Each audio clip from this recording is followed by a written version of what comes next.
Glória a Deus. Desejo ler o texto em Daniel, capítulo 1, versículo de número 6.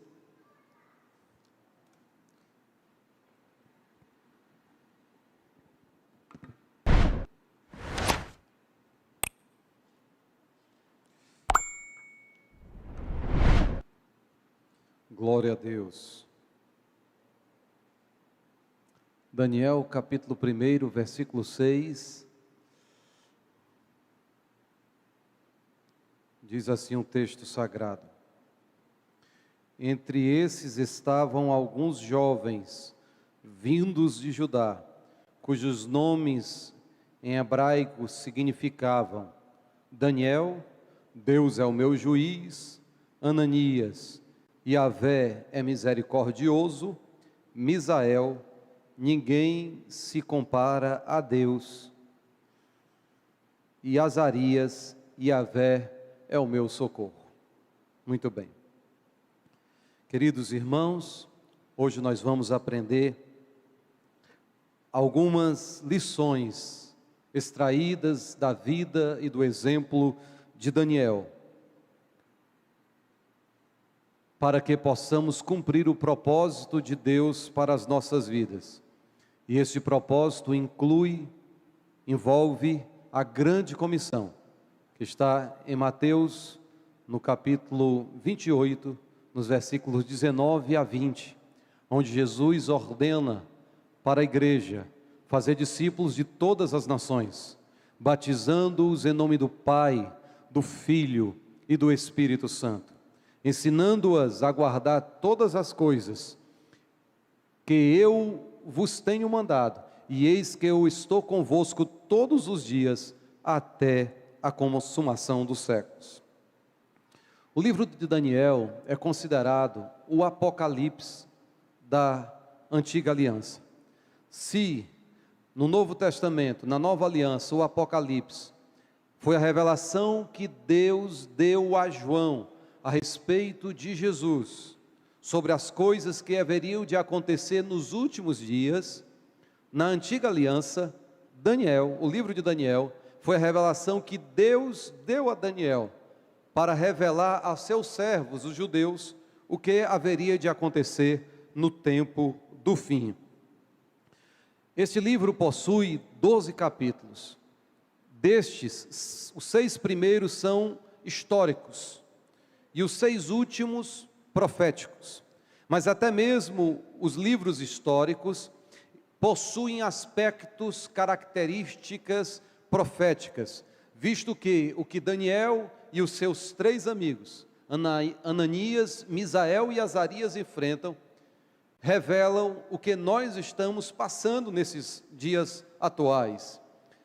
Pois nós somos a igreja da 11ª hora, e à medida que acompanhamos os acontecimentos locais e mundiais, ficamos cada vez mais convictos que estamos atravessando o chamado período do princípio das dores. Nesse período, o cenário está sendo montado para a manifestação do anticristo. É um tempo de crises, de pandemias, o caos é generalizado a nível global. Tudo isto faz com que muitos dos líderes mundiais montem concílios, digamos assim, para que surja o homem, o iníquo, o anticristo, aquele que vai se levantar contra a igreja, contra tudo que se nomeia a respeito de Jesus. Para entendermos esse contexto do livro de Daniel, como começa, lá por volta do ano 600 antes de Cristo, Nabucodonosor já era então o imperador mundial, o que possuía, o que ordenava, o que exaltava e humilhava a quem quisesse. Isso, claro, com a permissão de Deus.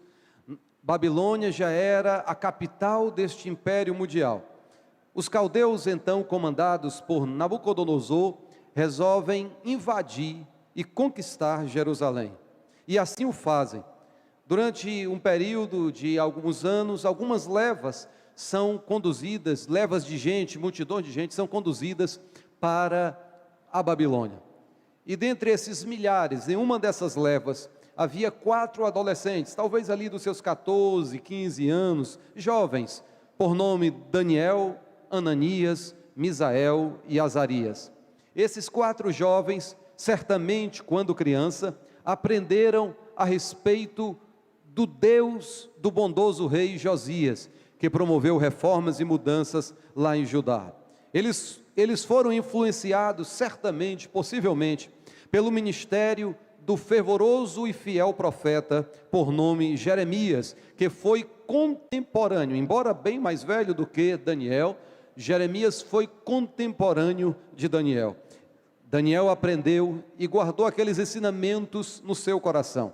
Imagine aquela multidão de milhares de pessoas, deixando para trás Jerusalém, agora destruída, o templo destruído, tudo que lhe era querido ficando para trás, aquela multidão caminhando quilômetro após quilômetro, com cansaço no corpo, com angústia no coração, com a dor no espírito, para uma terra estrangeira, uma terra dominada pelo seu inimigo, uma terra ímpia, uma terra pagã. Era realmente uma situação lastimável, mas lá estavam muitos que temiam a Deus, que temiam ao Deus de Israel. Entre eles estavam esses jovens. Chegando na Babilônia, Nabucodonosor tinha uma estratégia. Ele selecionava as cabeças pensantes, os jovens mais promissores, que tinham competências, capacidades, doutos de berço nobre, para serem treinados na Universidade da Babilônia e assim servirem posteriormente na corte babilônica. E dentre esses jovens que foram escolhidos, lá estava Daniel, Ananias, Azarias e Misael. Esses 4 jovens participaram então, começaram a aprender a língua, mas logo no início, Nabucodonosor tinha ordenado que aqueles jovens deveriam se alimentar das iguarias reais, da mesma comida do rei, do mesmo vinho do rei. E certamente, Daniel, conhecendo o livro de Deuteronômio, sabendo de alguns alimentos que não são permitidos, ou possivelmente aqueles alimentos eram oferecidos aos deuses babilônicos, e o vinho embriagante, ele decidiu não tomar parte daquela alimentação. Então procurou o chefe dos eunucos e pediu que fosse alimentado apenas com legumes e com água. Apesar de Deus ter feito Daniel achar graça, na frente aos olhos do chefe dos eunucos, ele temeu por sua vida. Se o seu semblante não ficar bom como os demais jovens, eu serei morto por Nabucodonosor.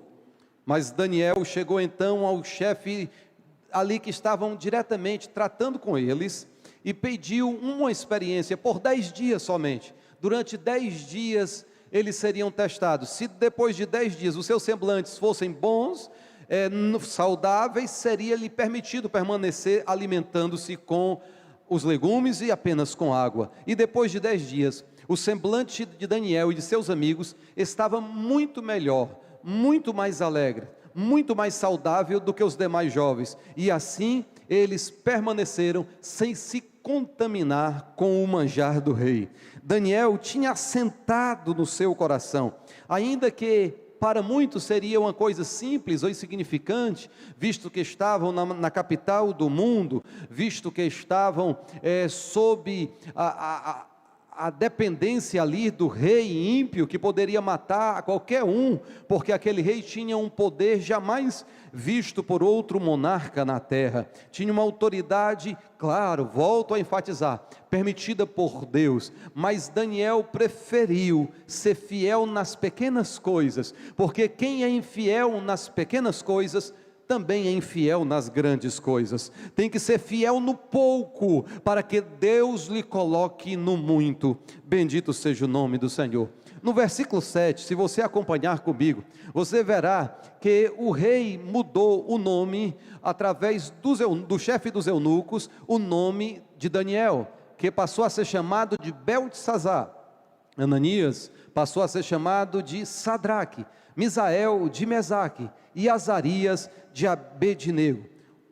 Esses nomes que outrora, os seus nomes que faziam menções ao poder de Deus, à justiça de Deus, o socorro de Deus, o poder incomparável de Deus, agora foram trocados por nomes idólatras, nomes relacionados à idolatria na Babilônia. Era uma estratégia para acabar com a identidade daqueles jovens, para apagar da mente deles qualquer lembrança com a terra que foi deixado para trás. Meus queridos irmãos, nós estamos deveras preocupados com os nossos jovens que adentram nas universidades. As universidades é um dos maiores desafios hoje para a nossa juventude, mas logo em seguida, antes porém, quero trazer e abrir um parênteses aqui, para informar que Deus também muda nomes, Deus também faz isso com os seus servos.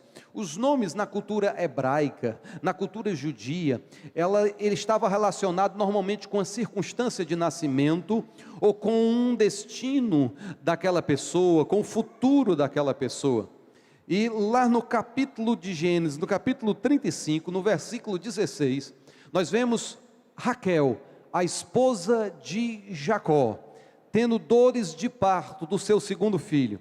Esta mulher, Raquel, ela era estéril, e ela tinha clamado para Jacó: dai-me filhos, senão morrerei. Ela tinha um anelo, um desejo ardente de possuir filhos, mas agora, aqui no versículo 16, registra que quando eles partiram de Betel, num pequeno espaço de terra para chegar a Efrata, ela deu à luz, Raquel deu à luz, mas com muitas dores. A partir desse versículo, os versículos seguintes trazem o registro que aquela gravidez foi com muita dificuldade, e nós naquela época não tínhamos um aparato médico que temos atualmente, e ela passou a se esforçar muito, sentir dores insuportáveis, ao ponto de perceber que a sua alma estava se esvaindo, ao ponto de perceber que as suas forças estavam se esgotando, e a criança não nascia. Mas a parteira disse: não temas, a criança vai nascer, e ela deu ali o seu último suspiro, a sua última força, e enquanto estava ali a criança prestes a nascer, nascendo, ela viu que a sua alma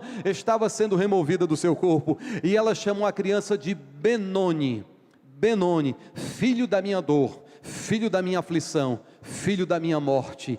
Mas os versículos seguintes, está na tela, você pode ver que quando Jacó pegou aquela criança nos braços, ele, a despeito da dor, a despeito do sofrimento, não foi negando o luto, não, ele apenas ressignificou aquela circunstância, a vida. Ele tirou aquele peso, aquele jugo que a mãe estava colocando sobre a vida daquela criança, porque o próprio Jacó, por ocasião do seu nascimento, ele pegou ali no pé do seu irmão Esaú, e os seus pais lhe deram o nome de enganador, suplantador, e ele carregou esse nome, o peso desse nome, durante boa parte da sua vida, até que em um determinado lugar, ele teve um encontro com Deus, e Deus mudou o nome de Jacó. Bendito seja o nome de Jesus. Deus também quer mudar a tua história, Deus também muda nomes na atualidade. Seja engrandecido o nome de Jesus.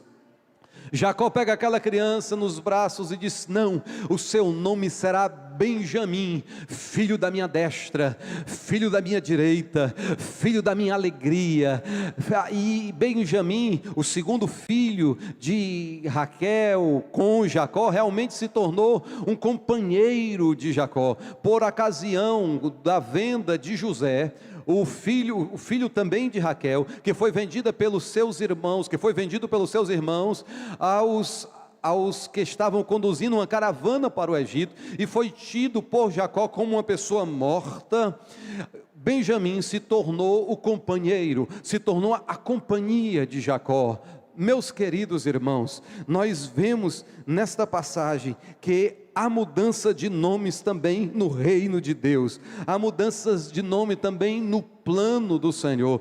Deus, Ele é capaz de mudar as circunstâncias que você está enfrentando, por mais difícil que seja. Quando Jesus Cristo foi ali no Calvário, todo cheio de hematomas, sangrando, com cravos nas mãos, com a coroa de espinho furando o couro cabeludo, esgotado fisicamente de ter passado uma noite apanhando, julgado sumariamente, alguém olhava para Jesus e chamava de Benoni, filho da dor, filho da aflição, filho da morte. Mas Deus não aceitou aquilo, e 3 dias após a morte de Jesus, Deus toma o seu filho com a destra da sua justiça e diz: você é o filho da minha alegria, bendito seja o nome do Senhor. O mesmo Deus que operou na vida de Jesus, opera na minha vida, opera na sua vida. Ele quer guiar os seus passos, aleluia. Ele não garante, Ele não promete uma viagem isenta de tristeza, mas Ele garante um final feliz. Estarei convosco todos os dias, até a consumação dos séculos. Queridos irmãos, esta passagem bíblica traz muitas lições. Este texto que fala a respeito da vida, do crescimento, do desenvolvimento do jovem Daniel, da sua postura, dos desafios que ele enfrentou ali naquela cultura pagã, naquela universidade pagã, não é diferente dos desafios que os nossos jovens também enfrentam. Foi feita uma pesquisa em 2006 nos Estados Unidos, que 58%, isso em 2006, dos evangélicos que adentram, que ingressam numa universidade, eles esfriam na fé, passam a ter questionamentos sobre Deus durante ou após a sua graduação. Realmente, as universidades de hoje é um ambiente que prevalece o naturalismo. As universidades são naturalistas, são hedonistas, são materialistas e são relativistas. E eu quero explicar de forma objetiva o que significa cada expressão. Por naturalismo, entende-se que a única coisa que é viável, que existe, é o universo.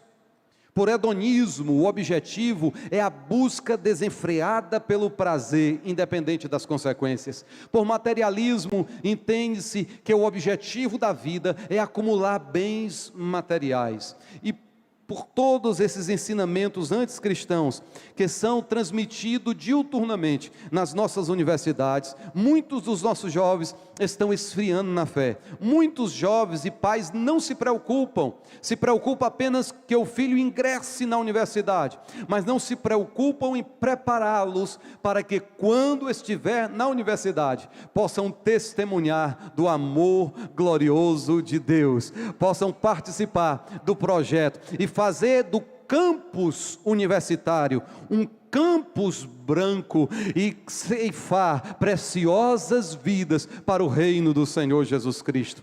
Meus queridos irmãos, com gratidão a Deus, eu concluí agora no mês de dezembro mais uma graduação. Me formei em psicologia, apresentei o TCC, alcançando a nota máxima. Agora essa semana será a colação de grau. Mas mesmo eu, já um pouco experiente, enfrentei desafios os mais variados, participando de atividades em grupos ou individual, por exemplo, em temas polêmicos como o aborto. Lá no livro de Provérbios, no capítulo 31, versículo 8, nós somos aconselhados a ser a voz dos que não têm, conforme esta versão que está na tela, abre a tua boca em favor do mundo, em direito de todos os que acham em desolação. Em outra versão, daqueles que não podem se defender, daqueles que são desamparados. E ali eu sempre me posicionava, ainda que isso implicasse alguma perseguição, contra este crime que está acontecendo diariamente, onde milhares de crianças indefesas são abortadas, são assassinadas cruelmente na universidade. Ali aquelas pessoas que estão na maioria dos casos, na liderança, nas coordenações, são pessoas que aderiram à cultura marxista, ou à cultura mundana, que combate os ensinamentos cristãos, que combate a nossa cultura judaica cristã. Ali eles levantam as bandeiras de ideologia de gêneros, a favor do aborto, da legalização da maconha. Lembro-me que de uma participação sobre os benefícios e malefícios da legalização da maconha, eu apresentei a voz daqueles que defendem. No entanto, porque era necessário apresentar, no entanto, quando fui apresentar com mais contundência a voz daqueles que são contrários a legalização da maconha, a professora que até então me escutava com muita atenção, ela me interrompeu várias vezes, querendo impedir que eu falasse. Quando eu comecei a listar os malefícios de tal prática, da aprovação de tal lei, ela foi contrária, e ali, terminando a minha fala, imediatamente eu enviei na própria sala uma mensagem para a ouvidoria da escola, porque o meu direito de expressão estava sendo cerceado, de modo que a partir daquele momento, nunca mais aquela professora, nem naquela classe, nem naquela disciplina, nem nas cadeiras que ela lecionou, ministrou, ela interrompeu a expressão da minha fala. Meus queridos, abra a sua boca e fale em defesa dos desamparados, anuncie a justiça de Deus, ainda que isso implique em perseguição, Deus vai estar com você. Alguém já disse que quando os justos se calam, os ímpios prevalecem. Na verdade, nós somos a maioria, mas uma pequena minoria barulhenta tem uma agenda altamente organizada, dominou a universidade, dominou os meios de comunicação, as mídias, e aparentemente são maioria, mas nós não podemos ficar calados, independente do contexto. Abra a sua boca e fale do Evangelho de Jesus, a tempo e fora de tempo, pois essa prerrogativa pertence à igreja. As outras religiões fazem apenas proselitismo. O islamismo islamiza, eles não evangelizam, porque eles não têm o Evangelho. Nós temos o Evangelho, então evangelize diuturnamente, quer ouçam, quer deixem de ouvir. Muitos irão criticar, outros irão rejeitar, mas sempre haverá aqueles que ouvirão a voz do Evangelho e se converterão, e Cristo os salvará. Seja o nome do Senhor engrandecido. A cosmovisão na universidade, ela realmente levanta todas essas bandeiras. Por cosmovisão, é a junção de duas palavras, cosmo e visão, é a visão do cosmo, a visão do mundo, mas a cosmovisão bíblica, ela é diferente, e é por ela que nós devemos fazer as nossas escolhas, trilhar o nosso caminho e seguir os nossos passos. O diabo, ele não titubeia, ele não descansa, ele não se cansa, ele procura atingir os nossos jovens. Sabe por quê, meus queridos? Porque ele sabe que se ele destruir os jovens, ele vai acabar com a igreja, porque os jovens de hoje serão os pastores do amanhã, os presbíteros, os líderes do amanhã. Nós temos que orar pelos nossos jovens, e você que é jovem, saiba que o plano de Deus é familiar, mas a salvação e responsabilidade, ela é individual. Você também deve fazer a sua parte. Seja engrandecido o santo nome de Jesus. Meus queridos, voltando aos jovens que se encontravam ali na Babilônia, que rejeitaram o manjar e o vinho do rei, que assentaram no seu coração não se contaminar com as iguarias reais, porque eles conheciam a palavra de Deus, e a própria palavra de Deus, já no Novo Testamento, em Gálatas, capítulo 5, versículo 9, diz que um pouco de fermento leveda toda a massa. E também no livro de Eclesiastes, no capítulo 10, versículo 1, há uma afirmação muito importante, que diz que assim como as moscas mortas fazem exalar mau cheiro e inutilizar o unguento do perfumador, assim é para o famoso em sabedoria e honra um pouco de estutícia, de modo que devemos ter o mesmo sentimento que houve em Cristo Jesus: amar a justiça e odiar a iniquidade, amar a pureza e odiar a impureza. Não basta apenas se afastar do mal, é preciso se aproximar do bem. Não basta apenas deixar de praticar as obras infrutuosas das trevas, é necessário condená-las e praticar as boas obras, pelas quais nós fomos alcançados para o Senhor, para andarmos nela e glorificarmos a Deus e fazer a luz do Evangelho resplandecer através do nosso testemunho. Se você acompanhar a Bíblia a partir do versículo 17 até o versículo de número 20, você verá que Deus deu a esses jovens, a partir do versículo 17, conhecimento e inteligência em todas as letras e sabedoria, mas a Daniel deu entendimento em toda visão e sonhos. Os versículos seguintes falam que quando esses jovens foram trazidos à presença de Nabucodonosor, eles foram encontrados 10 vezes mais sábios, mais preparados do que os demais jovens, os demais assistentes, os demais magos, os demais astrólogos, os demais adivinhos de todo o império babilônico. Sabe por quê? Porque Deus, Ele quer nos ajudar a crescermos espiritual, intelectual, material, em todas as áreas. Deus quer nos fazer prosperar. Ele nos chamou para sermos cabeça e não cauda. Ele colocou um potencial gigantesco. Agora compete a nós desenvolvermos esse potencial que há dentro de cada um de nós. O Senhor é poderoso para fazer coisas maravilhosas, e Ele quer fazer na sua vida, na sua casa, na sua família. Seja o nome engrandecido de Jesus. E houve recompensa. Daniel foi crescendo ali no império babilônico, e Daniel diz o texto lá no último versículo do capítulo 1 que ele permaneceu até o primeiro ano do rei Ciro. Meus queridos irmãos, passaram-se 4 reis, 3 dinastias, ou mais do que uma nacionalidade, e ele permaneceu lá, porque a porta que Deus abre, ninguém pode fechar. As promessas de Deus são fiéis e verdadeiras, e dignas de toda aceitação. Você pode glorificar a Deus pela sua fidelidade nesta manhã? Em Ezequiel capítulo 14, no versículo 14, quando Deus quis citar exemplos de justiça, citou o nome de 3 referências veterotestamentárias: Noé, Daniel e Jó.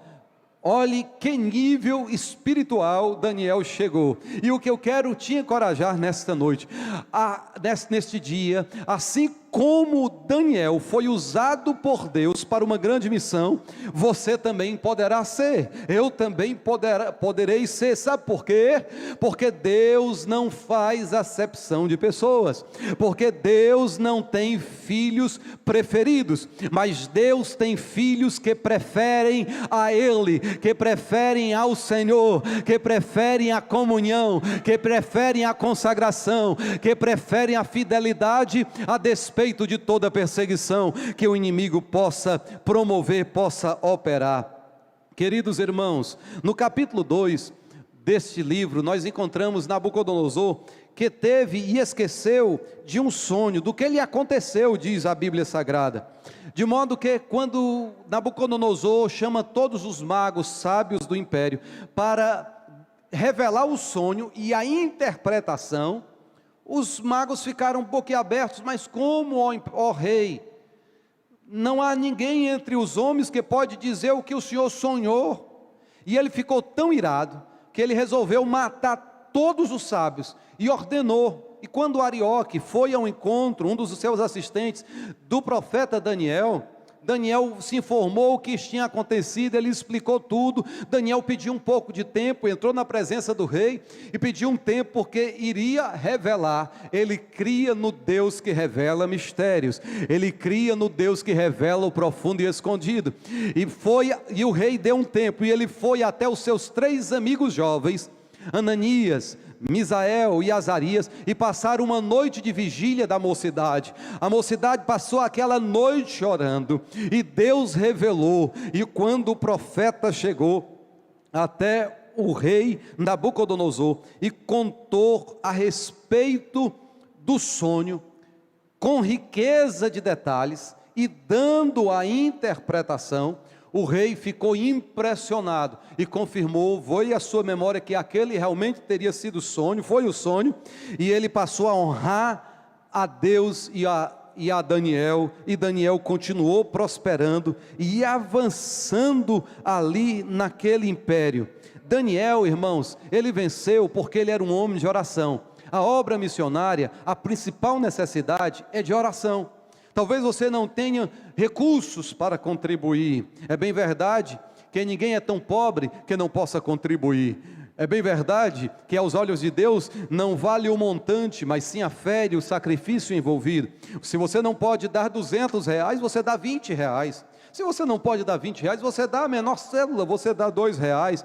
Mas aquilo que você dá, se é com generosidade, se é com fé, se é com sacrifício, aquilo vai chegar na presença de Deus de forma agradável, como cheiro suave, e o Senhor vai se agradar de você. E a Bíblia diz que a alegria do Senhor é a nossa força. Virá fortaleza de Deus sobre a sua vida, virá fortaleza de Deus sobre os seus negócios, sobre os seus sonhos. Deleita-te no Senhor e Ele satisfará os desejos do teu coração. Meus queridos, Daniel foi prosperando.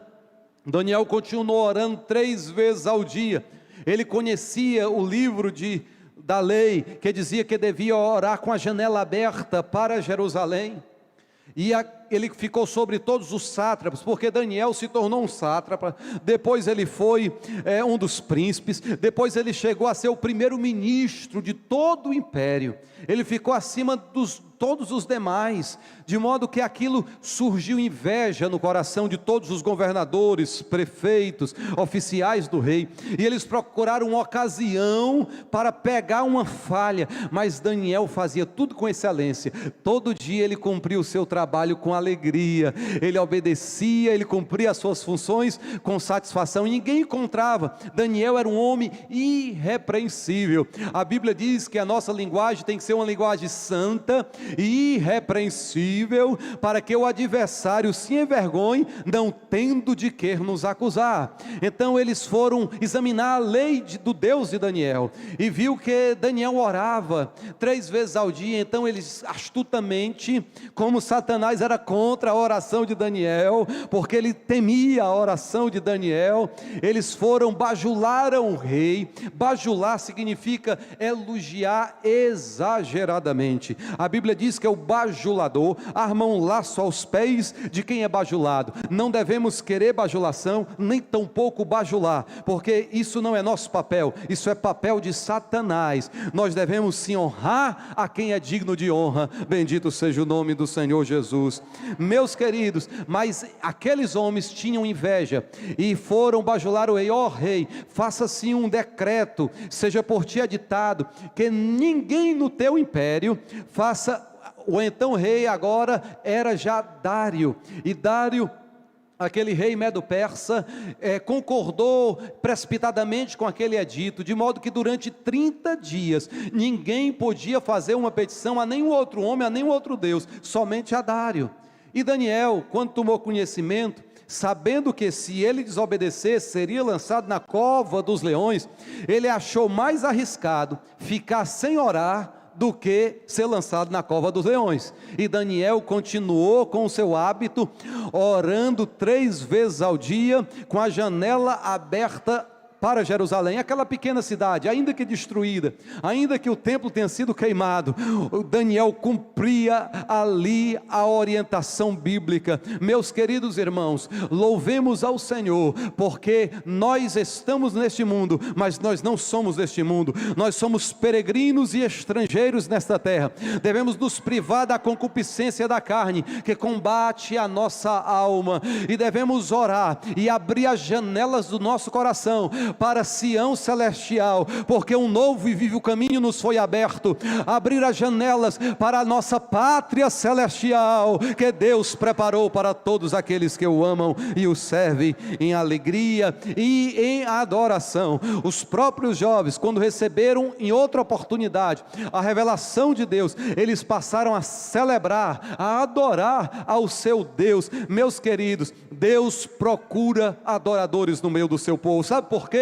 Porque a adoração transforma o adorador, e Deus usa pessoas transformadas para transformar outras pessoas. Quando você adora a Deus, aleluia, Deus vai tratando, vai trabalhando, vai libertando, vai moldando a tua vida, para que você seja um instrumento em suas maravilhosas mãos.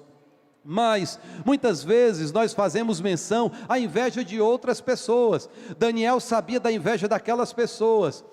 Nós até, às vezes, oramos: Senhor, livra-nos dos invejosos, mas esquecemos de pedir para que Ele nos livre da inveja, porque a inveja também brota no nosso coração. Devemos nos examinar se não ficamos felizes com a bênção e a prosperidade de alguém, se sentimos algum sentimento de aversão ao crescimento de uma pessoa. Cuidado, a inveja está surgindo no seu coração, e rapidamente devemos ir à presença do Senhor e lutar renhidamente para que esse monstro saia e nós sejamos livres. Sabe por quê? Porque Satanás sabe manipular, manejar a inveja para fazer destroços e prejuir a obra de Deus. Na sua oração, ore para Deus lhe livrar dos invejosos, mas também da inveja, dos orgulhosos, mas também do orgulho. Ore para que Deus lhe livre, conforme diz a palavra de Deus: sobre tudo que se deve guardar, guarda o teu coração.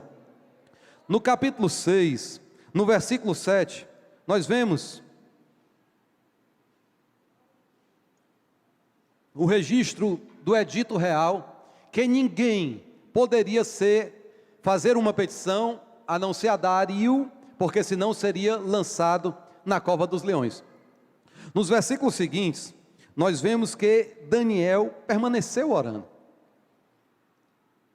e ele foi levado até ao rei Dario. Dario, quando soube, quando os governadores, os sátrapas, avisaram que Daniel tinha desobedecido o seu edito real, ele ficou com muito pesar no coração.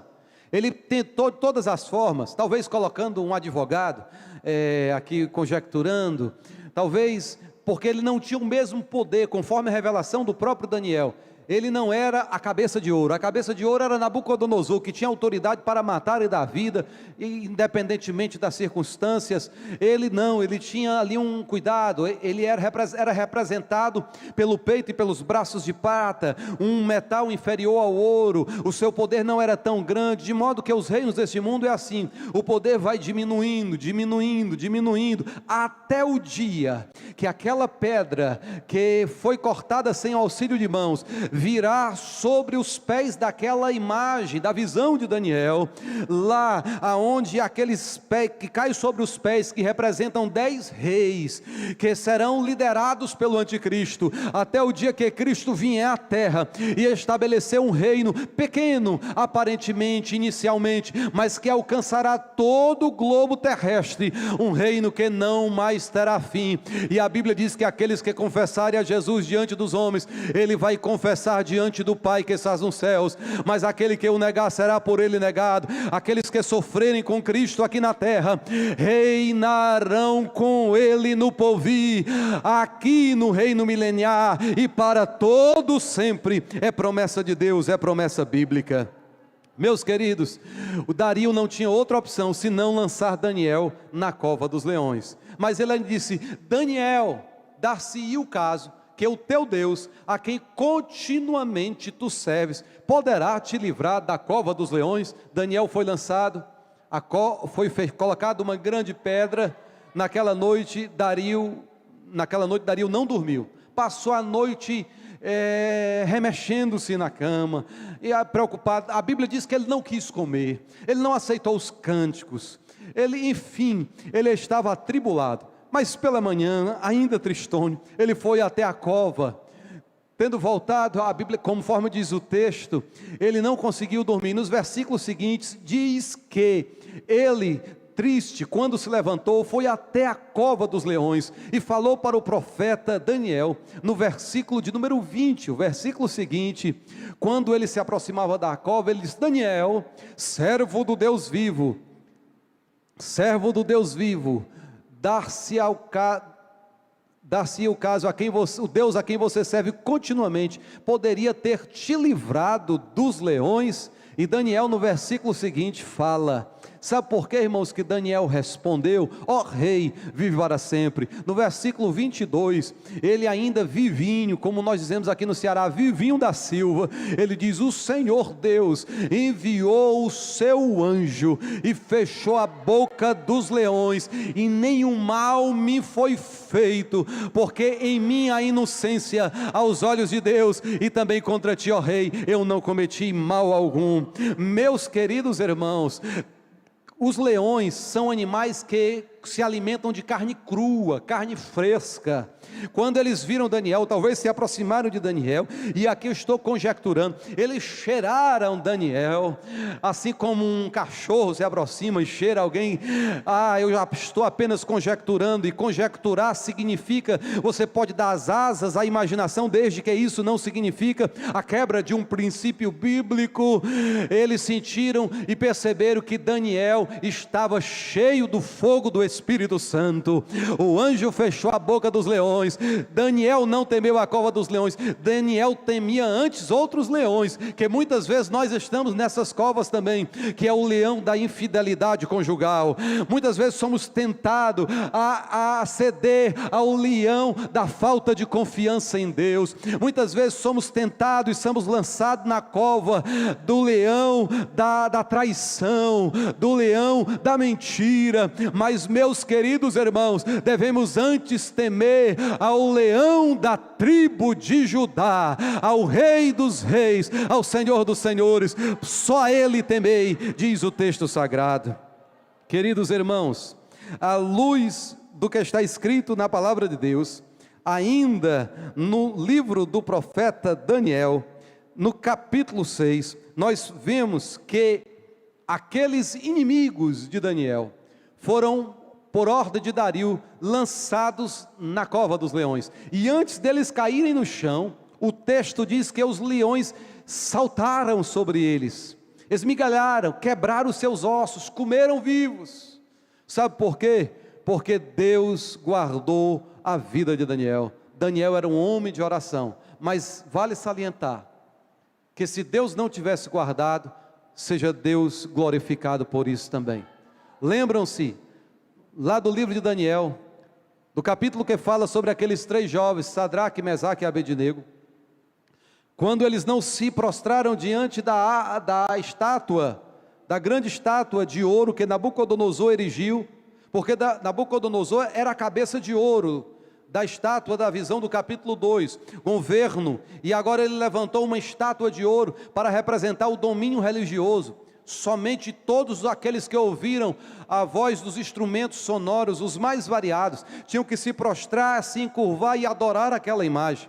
Mas disseram que Sadraque, Mesaque e Abednego, ou seja, Ananias, Azarias e Misael, não se prostraram. E o rei Nabucodonosor mandou chamar aqueles jovens e disse: porventura é de propósito que vocês não se encurvam perante a minha estátua que eu erigi? Eu vou dar mais uma chance para que vocês, ao ouvirem o som dos instrumentos musicais, vocês se prostrem. E os jovens responderam de uma só voz, disseram: sobre isto não precisamos te responder, ó rei, porque nós não nos encurvaremos diante da estátua de ouro que tu erigiste. E o rei respondeu: quem é o Deus que poderá livrá-los das minhas mãos? E os jovens responderam: o Deus que poderá livrar é o nosso Deus, e se Ele não livrar, fique sabendo, ó rei, que nós não nos encurvaremos. Eles estavam prontos a viver ou a morrer por Cristo. Diz que quando nós temos uma visão, um propósito impregnado no nosso ser, que envolve realmente, que preenche o nosso coração, nós estamos dispostos a morrer por Ele, por Cristo, meus queridos. A igreja está sendo perseguida em toda a terra, perseguição as mais variadas. Louvemos a Deus porque no Brasil ainda há liberdade religiosa, mas não podemos ficar indiferente ao sofrimento dos irmãos que estão padecendo. A organização não governamental Portas Abertas lança a lista mundial todos os anos, e para os irmãos terem uma ideia do aumento vertiginoso que aconteceu nesse ano de 2020 contra a igreja cristã, em 2018 tinha 245 milhões de cristãos sendo perseguidos por causa de sua fé. Em 2019 era 260 milhões. E agora, em 2020, em plena pandemia, este número saltou para 340 milhões. Para que os irmãos tenham uma ideia, lá na Coreia do Norte, quando uma pessoa é descoberta como cristão, ou ele é morto, ou ele é enviado para os campos de trabalho forçado, lugares de condições terríveis. Dificilmente alguém escapa vivo de lá. No Afeganistão, meus irmãos, quando um ex-muçulmano se converte e é descoberto, ele é preso, ele é torturado, às vezes morto ou banido do país, ou se não, se antes ele foge. Mas isso sempre aconteceu na história da igreja. Eu lembro-me que no ano 169 da era cristã, um homem por nome Policarpo, já com 86 anos, foi preso pelas autoridades romanas, e naquele período, ele levado ao tribuno, o procônsul disse: tenha misericórdia de você mesmo, declare e confesse que César é rei, é o Senhor, tenha misericórdia da sua vida, você já é um homem velho. Aí ele respondeu: como eu posso negar ao meu Salvador? Durante 86 anos ele nunca me fez mal. O homem ficou nervoso e disse: pois então, eu vou te lançar as feras. E ele disse: chame-as. Ele ficou mais irado ainda, aquele procônsul, e disse: então eu vou quebrar o teu espírito pelas chamas, serás queimado e morto, serás queimado e morto pela fogueira. E ele disse: você me fala de um fogo que queima e logo se apaga, e nada sabe do fogo eterno que está preparado para os infiéis. E naquele momento o homem dá ordem, ele é envolto em uma fogueira, e é tocado fogo, e ali ele faz uma oração ao Senhor: Senhor, eu te agradeço porque me deste o privilégio de testemunhar de ti nesta última hora, e de permitir que eu morra como Marte. Seja o teu nome engrandecido e glorificado. E Policarpo partiu para a presença do Senhor. Mas, meus queridos, voltando um pouco mais, lá no livro de Atos, no capítulo 12, nós vemos que o rei Herodes mandou prender os cristãos. A partir do versículo 1, vários cristãos foram presos. No versículo 2, nós vemos que Tiago, irmão de João, foi morto à espada. Tiago, apóstolo, irmão de João. No versículo 3, nós vemos que Pedro foi preso e seria julgado e também morto depois do período da Páscoa. Mas no versículo de número 5, nós vemos que a igreja, enquanto Pedro estava na prisão, a igreja fazia contínua oração por ele e a Deus. Irmãos, nós não podemos ficar indiferentes à perseguição dos irmãos. Se nós orarmos, Deus, que ouviu a oração da igreja em Jerusalém, vai ouvir a nossa oração e vai dar livramento aos nossos 350 milhões de cristãos que estão padecendo perseguição. Para que os irmãos tenham uma noção, neste ano versus o ano anterior, aumentou 60% o número de mortes violentas de cristãos, de pastores, de missionários. Milhares de igrejas, de propriedades de cristãos foram atacadas, e em vários países, na Líbia, na Somália, em tantos outros, meus queridos, a perseguição é ferrenha. Daniel venceu a perseguição, e todos nós também podemos vencer, com a ajuda e com a graça do Senhor. Queridos, nós fomos alcançados pela graça de Deus para cumprir o nosso propósito, e o nosso propósito envolve testemunhar do amor de Deus, apoiar a obra missionária, fazer missões até que Ele venha, como disse o apóstolo Pedro, apressando e adiantando o dia de Deus. Nós só podemos apressar através da pregação do Evangelho, porque está escrito que o Evangelho chegará a todos os povos, nações e etnias, e então virá o fim. Maranata, ora vem, Senhor Jesus. Sabemos que os dias são difíceis, mas assim como Deus usou Pedro, usou Daniel, Ananias, Misael e Azarias, Ele quer usar cada um de nós. Para concluir, eu quero afirmar que devemos desejar a presença de Deus como servo. Lá no livro de Salmos, no número, porque Salmo não tem capítulo, Salmos tem números, são escritos por diversos autores em diferentes contexto. No Salmo de número 42 está escrito: assim como o cervo anseia pelas correntes das águas, assim suspira a minha alma por ti, ó Deus. No versículo 2 Está escrito que a minha alma tem sede de Deus, o Deus vivo. Quando entrarei e me apresentarei ante a face de Deus. E eu convido a igreja para ficarmos em pé nesse momento e faremos uma oração para concluir. Mas antes disso eu quero afirmar o seguinte: para seu conhecimento, quando o cervo, quando a corça, ele é um animal migratório, quando ele não consegue guardar uma grande quantidade de água, ele migra pelo deserto à procura de água. Quando ele vê uma imagem de uma água sobre a areia, ele sai correndo desesperadamente para saciar a sua sede. Mas muitas vezes ele não encontra, e quando ele não encontra a água é vida. Quando nós nascemos, irmão, nós nascemos com quase 80% do nosso corpo com água. Quando nós morremos na velhice, os que chegam à velhice, que é uma bênção de Deus, é longevidade, muitos têm apenas cerca de 40% de líquido, por isso que as células ficam desidratadas e começam a morrer, não se multiplicam. Quem não bebe água constantemente terá a maior propensão para morrer mais cedo, porque a água é vida, e devemos desejar a presença de Deus, ao Senhor, assim como a corça anseia pelas águas. Quando a corça fica um tempo sem beber água, começa a criar rachaduras no seu couro, na sua pele, começa a criar feridas, começa a exalar um odor. Meus irmãos, os predadores conseguem farejar a quilômetro de distância. O leão consegue sentir o odor ali das feridas da corça, e começa a ir de encontro àquela corça, e a corça, desesperada por água, ela tem um olfato tão apurado que ela consegue perceber a metros abaixo da superfície lençóis de água, e ela vai seguindo aqueles lençóis de água até encontrar a fonte, e quando encontra a fonte ela bebe. Ou então quando ela vê um rio, ela não só bebe a água, e uma característica da corça é que ela só bebe água pura, ela não bebe água de poça, água suja, não. É necessário bebermos a água da vida. A palavra de Deus é água que nos sacia, que nos refrigera, que nos alimenta, que nos limpa, que nos santifica todos os dias. Ou a Bíblia nos afasta do pecado, ou o pecado nos afasta da Bíblia. Quando o crente deixa de ler a Bíblia, ele começa a exalar o odor do pecado, atrai os demônios, dá legalidade a Satanás de agir na vida dele, se ele permanecer no pecado. E aí a angústia vem, o sofrimento vem, a frieza vem. Quando menos ele espera, ele já saiu do centro da vontade de Deus. Mas assim como a corça, quando está ferida, exalando aquele odor, vê um rio de águas vivas, ela salta no rio, e ao saltar no rio, quando aquelas águas correntes passam ali no seu corpo,